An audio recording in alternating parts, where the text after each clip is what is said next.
We like to brag that everything's bigger in Texas, but that's not the case when it comes to voter turnout.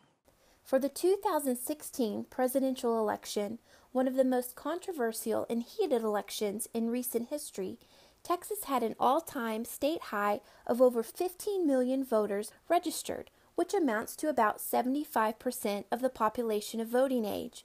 But only about 8.9 million registered voters turned out. This means only about 42% of Texans of voting age voted in the presidential election. Texas had the 49th worst turnout in the U.S. In the 2014 non-presidential elections, only 33.7% of registered voters went to the polls.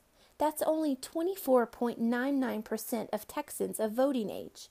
In the primary elections, only about 10% of Texans of voting age showed up at the polls. And if you paid attention during Texas' 85th legislative session and the subsequent special session, you may have noticed that the folks elected by the 24.99% aren't necessarily concerned with the best interest of the public school system. In fact, there is a movement to privatize our schools being championed by many in our state legislature and our governor and lieutenant governor. Many of these legislators are already fundraising to increase their campaign war chest, which already contain millions of dollars. Governor Abbott alone has over $40 million in his account as he begins his 2018 re-election campaign. Supporters of public education might not have millions of dollars to put in a campaign war chest, but we can build up a war chest of another kind, a block of voters committed to voting for candidates who will support public education. Have you ever heard of the power of 10?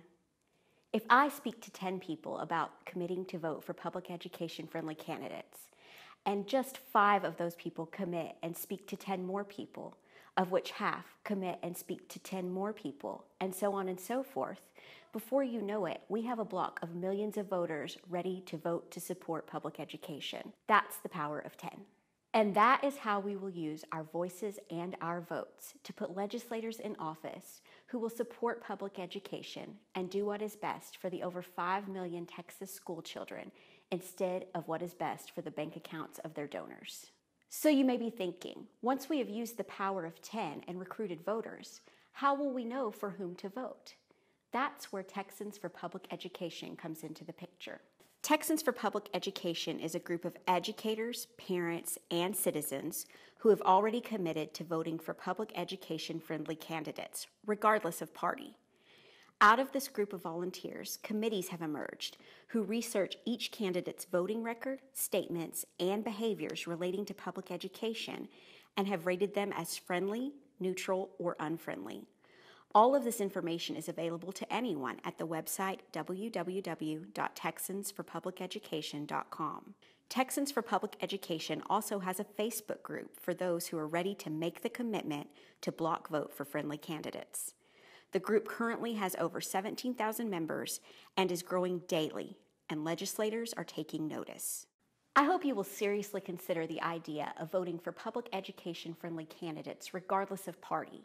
And when you are ready to make that commitment, join the Facebook group so our legislature can see public education advocates mean business.